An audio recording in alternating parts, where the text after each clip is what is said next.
And I looked at the Hertz rates that I was using, and lo and behold, there were Hertz rates to get rid of worms and parasites. It turned out that the lead poisoning was giving a bed for parasites to breed in furiously, and it was their waste that had given me. I was absolutely in shock.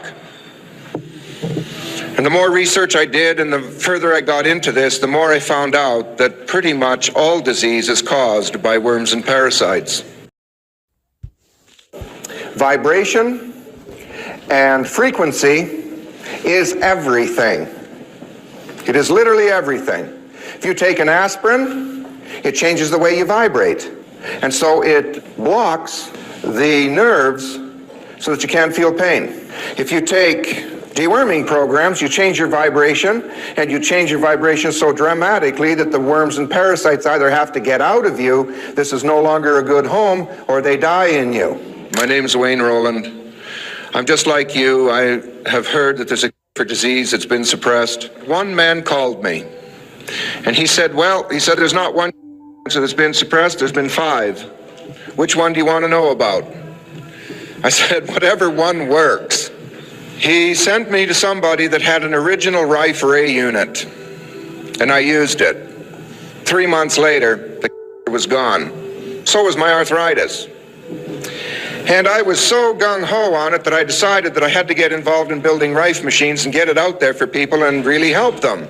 So I started doing research into the Rife technologies, and I found another man who really knew quite a bit about Rife and had all the frequencies and everything, and I went to see him and paid him a little bit of money, and he became a friend of mine. His name is John Sajeka, and John Sajeka showed me that I wasn't using the Hertz rates to get rid of cancer at all. And that upset me, because I paid good money for this. Now, and why did the cancer leave? And I looked at the Hertz rates that I was using, and lo and behold, there were Hertz rates to get rid of worms and parasites. It turned out that the lead poisoning was giving a bed for parasites to breed in furiously, and it was their waste that had given me. I was absolutely in shock. And the more research I did and the further I got into this, the more I found out that pretty much all disease is caused by worms and parasites. Parasites are demons, and when you start to compare the two, you'll see there's a lot of similarities. Parasites don't just invade your body, they hijack your nervous system, control us very easily. By definition, both are known to control their host and manipulate behavior. I mean, look at these things. They can influence your thoughts, the types of foods you crave, encourage sexual desires, even your dreams. So it's very possible these parasites act as antennas or conduits for these demonic entities. Archons, jinn, demons, whatever you want to call them. But think about it. Why else is there fast food, alcohol, and junk on every street corner? And then you combine that with pesticides, fungicides, microplastics, heavy metals. Think about what kind of influences you could be under. These are the sources of addiction. This is why people can't break those bad habits or those vices. You ask yourself, why'd you do that? Why'd you eat that? Why do you keep doing those things you know are bad for you? Is it you, or is it the parasite forcing that self-destructive behavior? Now, even the Bible says some demons can only be casted out through fasting. Anyone who's done a deep fast knows those shakes of abstaining from certain foods. You're like a drug addict being revealed your true addictions. But then it gets easier as you starve those demons out. So this is what no one tells you about a parasite cleanse. Killing the parasites is just the first step. You still have to flush them out of your system, otherwise you're left with a bunch of dead worms inside of you. Tell me what your theory is in terms of disease and how you recommend that disease is treated. I generalized because I saw so many diseases that I was working on to be due to a parasite and a toxin in combination, kind of a collusion between them maybe, that I generalized and said all diseases are due to a combination of some parasite or something that's trying to live on you and a toxin, maybe a solvent, maybe a heavy metal that's facilitating that invader. Well, the easiest example that comes to mind is diabetes. You have the pancreatic fluke invading the pancreas and pollutant wood alcohol, methyl alcohol, wood alcohol, which pollutes nearly all the processed food that we have on the market in tiny amounts, but by the time you're drinking and eating it all day long with that little bit, it adds up. And that combination, I always see in diabetes. That might not be all there is to it, but if you correct those two things, you recover from your diabetes. I was really shocked when I found out that this is something that affects every single living human. In fact, every single living organism on the face of the earth. Could be leading a healthy lifestyle. You could be jogging, eating raw food, taking vitamins and all those kind of things. But these guys don't care. These guys are persistent. They're dangerous. They're deadly. They've been around for millions of years. They know what they're doing. And they're inside of all of us. And we're constantly being exposed to this. This is something that we all need to take very seriously. This is not science fiction. This is scary, it's real, and it's serious. Monsters living inside us that eat our bodies and control our emotions, urges, and thoughts. As a colon hydrotherapist for approximately 21 years now, you wouldn't believe what I see coming out of people's bodies. This is not just a third world country thing. Everybody has them. Even normal people with lots of money living in suburbia who take showers 3 times a day. If you eat sushi, you have parasites. 1 square inch of raw sushi meat can contain 10,000 parasite larvae and eggs that begin hatching inside you the minute you eat it. The most common kind is tapeworms, which can grow to 60 feet long and live in your intestines for decades. If you have pets, you are guaranteed to have parasites. You can't kill them all, only control them, because our bodies have trillions of cells which rely on helpful bacteria like probiotics to work right. If we kill all the organisms in our body, we kill ourselves. The secret is to keep the bad guys to a minimum. Make our bodies so healthy and clean, the undesirable guests won't want to stick around. Parasites are living alien creatures who live off of others. They eat your food, they poop their waste inside you, making your blood, lymph, and tissues toxic. They can multiply so much in your gut, what you think is fat may in fact be entire nests of parasites. Subject to this, like it or not, it's a fact. Tests done at funeral homes show that 97% of the body fluids in people were totally consumed with parasites and worms. Scientists are just beginning to discover exactly how powerful and disturbing these hidden monsters can be. Our cells are controlled by chemical signals. Parasites emit a chemical that directly affects our behavior, thoughts, decisions, and urges. Are you willing to do what it takes to free yourself from something that's controlling you from inside? Who's in charge, you or them? If doctors couldn't handle anything, and here this little priest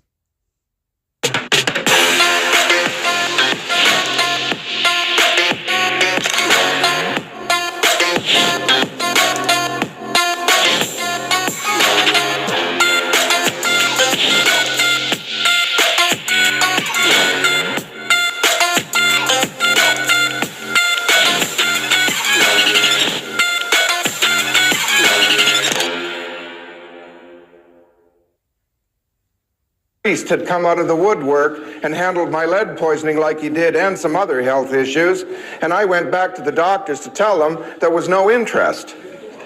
They weren't interested. That floored me. So I said to them, what else are you not telling us? And that meant I had to go back into history and find out where they'd made a mess of it. And as the further I got back in history through the 1800s, I began to realize that, look, did they know absolutely nothing? I mean, that's the opinion that everyone basically has. You know, back there in the 1800s, they knew nothing. So I started finding books that were published by doctors through the 1800s, books that they read and books that they learned from. And lo and behold, out of every single book were deworming programs, parasite programs, all through America, all through Canada, all through the world, parasite programs, and pictures of parasites that they had found in flesh. For doctors in those days did autopsies, and they found parasites. No one is resistant to worms and parasites. And look at the 1800s. We go through the 1800s, what did the doctors do then? They dewormed you. And the best man I like in America is Dr. Chase out of Chicago. He wrote 3 books. You can get them in the library in the old book section, Dr. Chase. In the center of his book, he's got a whole bunch of remedies for deworming.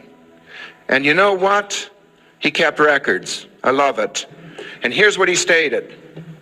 For some strange reason, after 40 years of practice, I have asked everybody how often they deworm, and the people that deworm every year never come in for anything. They come in for checkups. They're healthy. And the people that never deworm, except for 2 or 3 years down the road, need some doctoring. And the people that never deworm, well, we're starting a new clinic for them because they have this strange new disease called cancer. And Dr. Chase got an 80% success rate right in Chicago in the 1800s of getting rid of cancer by deworming. So we started to search for parasite programs just to see what was going on, to see if maybe something was happening that we really didn't understand. So I did myself first. And lo and behold, I got 8 and 10-inch critters out of me. They were white. First of all, they were in the toilet water and they were all bunched up. I thought it was mucus. Until, just for a curiosity, I threw some hot water in the toilet to warm it up and then went, and gosh, they strung out and they were swimming all over. And I thought, oh my heavens, look at that. Since then, in 5 years, I've dewormed 100,000 of you. And you should see and hear the stories. The last pictures are coming in. When I get home, they should be there. The woman got 18-inch long critters out of her that were so thick she couldn't get them into a top of a juice bottle. She got 8 of them. They're usually translucent, they're usually white, and there's some of them that look like tarantula spiders, some of them look like grasshoppers, some of them look like little tiny miniature sailboats. Some of them look like little spacecraft. There, this is really strange stuff. And every single person I have dewormed, I have never yet dewormed anyone where they didn't tell me, hey, I feel 25% better. Now here's the problem. We go to Safeway and we buy vegetables, right? Or we go to our garden and get vegetables. Well, thousands and thousands of eggs, parasite eggs, float in the soil and the water in the soil, and the roots from the plants suck them up into the leaves. Now, those eggs are not supposed to hatch in your body. Nature has seen to that. They're supposed to pass right through. But you buy salad dressing. Now, when they make salad dressing, they've got this huge stainless steel vat, and it makes 1 million bottles of ranch. And when they're finished with that, they want to make honey mustard. So they clean the machine out with what's called food-grade propalcohol. And when they're in a hurry like that, they don't get in there with rags and wipe it up. They just pour in the new ingredients and mix it up, and you're consuming what's called propalcohol. So we take a Petri dish and we grind up lettuce from Safeway or the health food market down there with organic vegetables, pour in a little bit of salad dressing from one of the food stores, and we grind it up and we put a swab on it on a Petri dish, and in the morning all the flukes have hatched by the hundreds. So what you're doing at body temperature is you're hatching flukes by the thousands every single day you eat salads and all this other stuff, and they get into your bloodstream. Now you have T cells, an immune system, and they see these critters and their war starts. And some of them, they just need to find a place of safety. For some reason, your pancreas gathers up wood alcohol. A fluke or two finds their way in there, and they grow up and they have babies and they start making a mess. They have feces, you know. Well, the flukes that are living in your pancreas, the feces there collect single-celled organisms called viruses. Their waste shuts the pancreas down, and you've got diabetes. And now breast tumors. Breast tumors, it seems now, are just about as easy to get rid of as a common cold. It's caused by parasites. And so your thymus gets full of parasites, and here you have your thymus now, it's not operating properly, and the thyroid, it doesn't operate properly. That affects the acid in your stomach. The strength of the acid in your stomach starts to shut down. And what do? You get mold off a fruit growing there, and you wind up with candida. There's an 1800s remedy. It's called Lugol's iodine. For those that are not allergic to iodine, if you can eat shellfish, shrimp, or the sort, you buy yourself a little bit of Lugol's iodine, knocks candida out just about overnight. Certainly will in 3 days. You take 6 drops, 3 times a day for 3 days. The mold and the fungus and all that nonsense growing in your stomach and all that candida growing there knocks it out flat. It's only $8. Listen to this. You know, I always believed that Alzheimer's was caused by aluminum in the brain eating the neurotransmitters out. Is that not correct? That's what we all believe? Well, the aluminum in the brain, which is there, is not eating out the neurotransmitters. It's the organisms, the bugs and the parasites that need the aluminum's vibration to go into a breeding frenzy. And it's their waste that's eating out the neurotransmitters. People that are super parasitical, they have bad breath. Halitosis is a main cause. By the time you got halitosis, you're loaded, because that's worm urine and worm droppings that you're breathing out. So it's no wonder your breath's bad. It's time to deworm, and it's time to get them out. So what I've discovered, and this is really important, you know when you go to the health food store and you do your thing and you get all those vitamins and you do this program and that program and you do all this stuff, you go so far and you can't get any further. You hit a wall, and you're aging, you're getting older. And so we put a program together, and I tell you it's a deworming program. When they get into your thymus, do you know what happens? Your thymus starts to shut down. It disturbs the quantity and quality of acid in your stomach, and as a result of that, you come down with Epstein-Barr, chronic fatigue syndrome, or candida. The mold now grows in your stomach because the acid isn't strong enough to kill it. And so the fruits you eat, here you've got a new problem. You're developing warts and all kinds of other things, and it's a mold problem. When you've got flukes in your thymus, you develop chronic fatigue and Epstein-Barr. All you need is a deworming program to shut it down. I'm telling you folks, this is big stuff. And now the FDA is on to us. They now know what the water will do. They now know what all this stuff is due, so they're prescriptionalizing everything. The FDA is shutting it all down with a new program they put in motion that is a labeling issue, and they're taking all colloids off the market. But the point is they're not, the FDA doesn't care. They've got you where they want you. You're not doing anything, and so they're shutting everything down. And I want to tell you something. There's things around like this. This is called human growth hormone. And I found out if you put this with colostrum, which we also have, and you hook this up with your deworming program, this is an age regression program, guaranteed. It works. Within the Bible, the book of Leviticus and Deuteronomy, God gives us a list of animals we should be eating and shouldn't. You're getting older. And so we put a program together, and I tell you it's a deworming program. When they get into your thymus, do you know what happens? Your thymus starts to shut down. It disturbs the quantity and quality of acid in your stomach, and as a result of that, you come down with Epstein-Barr, chronic fatigue syndrome, or candida. The mold now grows in your stomach because the acid isn't strong enough to kill it. And so the fruits you eat, here you've got a new problem. You're developing warts and all kinds of other things, and it's a mold problem. When you've got flukes in your thymus, you develop chronic fatigue and Epstein-Barr. All you need is a deworming program to shut it down. I'm telling you folks, this is big stuff. And now the FDA is on to us. They now know what the water will do. They now know what all this stuff is due, so they're prescriptionalizing everything. The FDA is shutting it all down with a new program they put in motion that is a labeling issue, and they're taking all colloids off the market. But the point is they're not, the FDA doesn't care.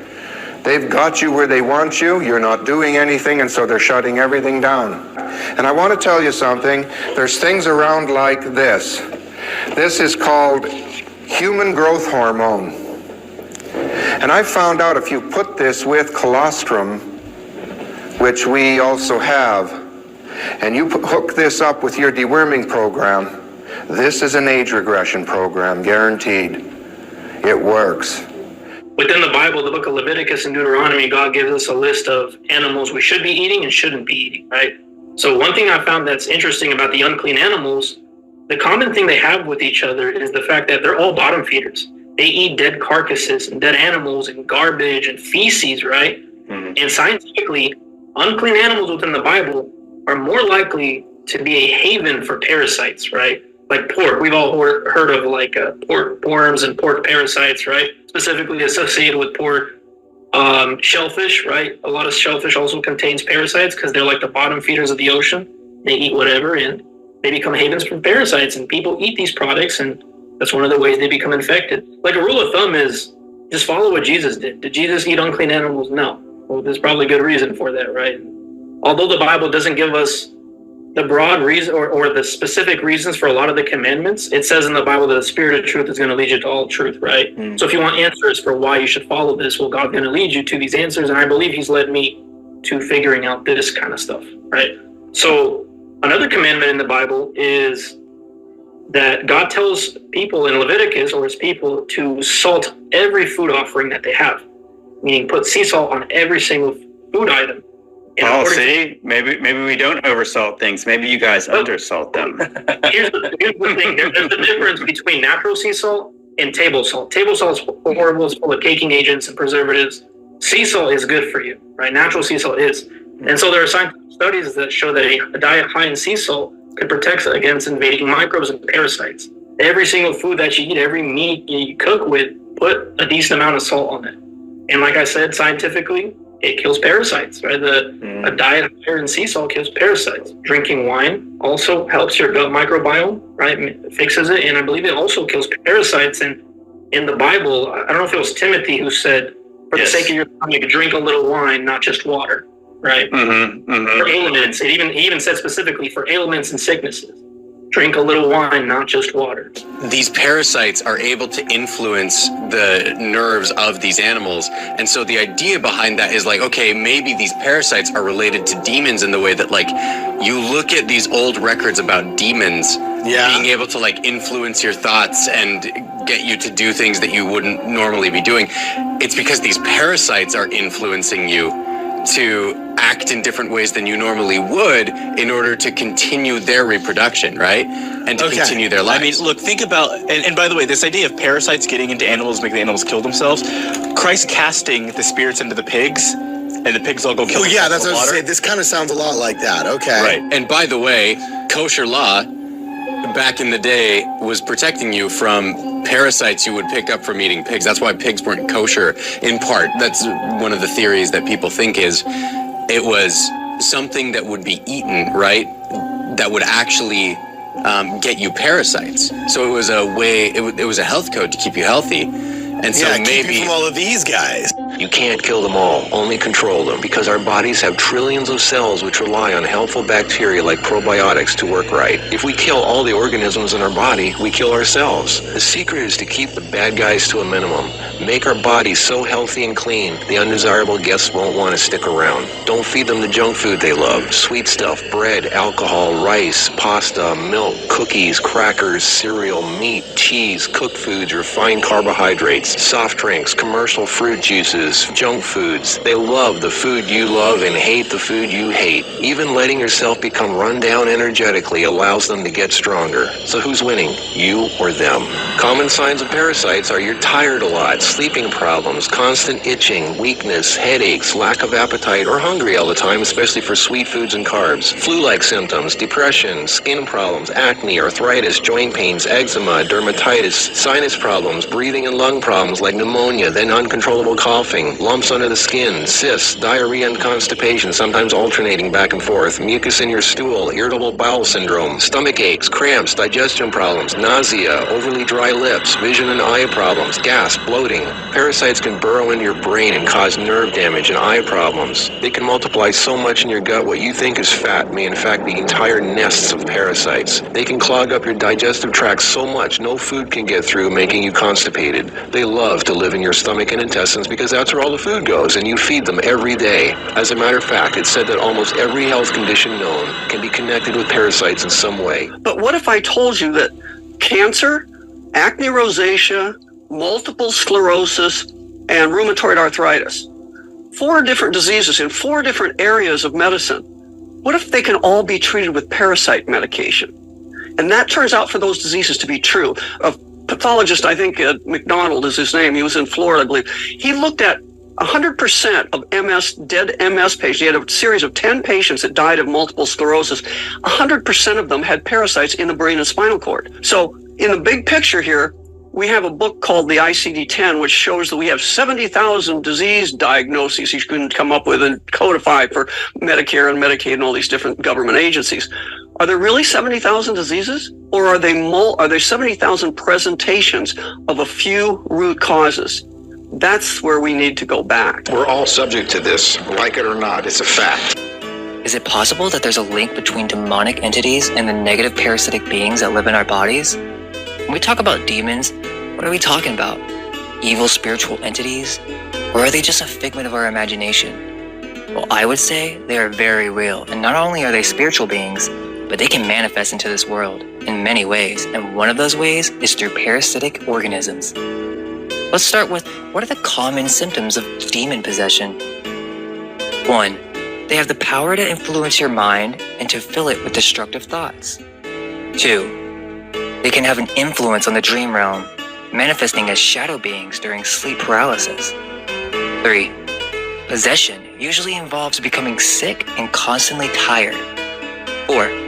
Your spiritual powers and ambition begin to diminish. 5. Over-extreme sexual desires that can never be fulfilled. 6. Material and egotistical desires that end up driving the person possessed and mad. And that's just the start. I'm sure it could go on, but I want you to think about the connection between demons and the infestation of parasites in the body. Most humans are not aware of how many parasites they really have. Almost all of our eating habits result in parasitic beings finding a home in the waste that fills our body. If you eat meat, let me just let you know, you are filled with parasites. Not only are high-protein diets extremely acidic, but the body doesn't know what to do with all this excess protein. What ends up happening is our sewage system gets backed up. Also, most of us are completely enzyme deficient, and there's no way that our bodies can actually digest this meat. So you know what happens? It literally stays in your body and rots. If only you knew what your colon really looked like inside. Oh, but you're vegan. You think you're an exception? Think again. Most vegans consume an extreme amount of protein in order to compensate for not eating meat. Most of them cook all of their foods. Again, enzyme deficient, and top that with genetic deficiencies, we end up having issues removing toxins from our body. All of this cooked food is dead, and your body has no idea what to do with all this toxicity. The only way to protect itself is by forming mucus. This mucus is what's saving your body. What tends to happen is this hardens and stays in our body for a very long time. If you eat 3 times a day, you're cooking your foods, and you're not taking extra measures to cleanse your body, then you are most likely infested with parasites, meat or no meat. I think most of us can't imagine the amount of energy that we could have if we remove these parasites from the body. It's not just that. Most people don't even realize that their thoughts are not even their own. This also explains why it's so difficult to silence the mind.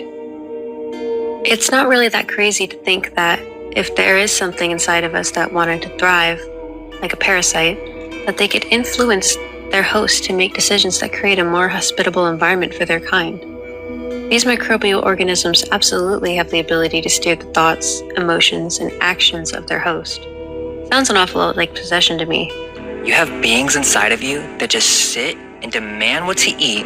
They feast all day long, and then they poop inside of you all day and night. Parasites have the ability to affect your mind. Well, we usually don't become aware of disease in our body until it manifests as a serious issue. Most people don't consider that maybe most of their tiny symptoms like tiredness, headaches, bad odor, depression, and itchiness are the first signs that something isn't right. But what do most people do? They go to the doctor and get these symptoms suppressed with what they assume will be a quick fix. These chemical medicines do not solve the issue, they just suppress it. Eventually, it will come back, and when it does, it will be a full-on disease. If we can accept that we have parasites, we can start to see why this would be connected to demons. Parasites are beings of death. They thrive off of death and rotting. They too can have an influence on your dreams. I think a common misconception is that freedom of being an adult is getting to drink booze and eat as much pizza and ice cream as you want, but those are drugs pushed on us as kids, and when we become adults, we think that we're choosing to eat those things, but all that's really happening is we're becoming slaves to our cravings. Much like a thrall is a slave to a demon, it's exactly like drug addiction. It's called the Food and Drug Administration for a reason. Why would food and drugs be lumped together if they didn't serve the same purpose? Alcohol is even called spirits. When someone has an addiction problem, they call it demons. It's also common knowledge that addiction is a disease. So if addiction is a disease, as well as a demon, then what makes any other disease not a form of demon? Typically, parasites are these long, worm-like things or fibrous beings that inhabit our guts, and they resemble antennae or fiber optics. Begs the question, if parasites can influence our thoughts, and they can influence our dreams, and they can influence our desires, then could it be possible that parasites are antennae for demonic entities to manifest in the body? Para, prefix. A prefix with many meanings, including alongside of, beside, near, resembling, beyond, apart from, and abnormal. Site, an area of ground in which a town, building, or monument is constructed. So if we imagine our bodies as temples, this word begins to make a lot of sense. Something that is inside your body that shouldn't be. Almost all religions attribute worms and parasites as being evil or the work of Satan. Is it influenza? Or is it the influence of demonic entities? The word influenza even sounds like influence, so what do people say when you sneeze? They bless you. Why would they do that? The average answer, of course, is that people in the olden days were just dumb Christian zealots who attributed everything to Jesus and blessings, because the general idea is that they were stupider in the past. However, I expect that the perpetuation of that idea is to cause confusion and mistrust in all things spiritual.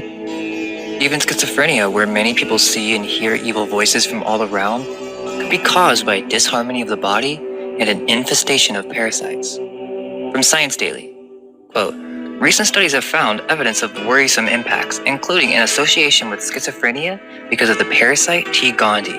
It's found in the brain as well in the muscles. In addition, field and laboratory studies in mice, rats, and people have shown that infection with T. gondii triggers change in behavior and personality. Here's a study that goes over this same exact thing. A growing body of evidence suggests a correlation between schizophrenia and exposure to infectious agents. The majority of studied cases concerns the infection caused by T. gondii, an obligatory intracellular parasite that infects about 1/3 of the entire human population, according to the available data. Quote, numerous epidemiological case control studies show a higher prevalence of T. gondii infestation in individuals with various psychiatric and behavior disorders, including schizophrenia. A lot of these studies are just focusing on one parasite.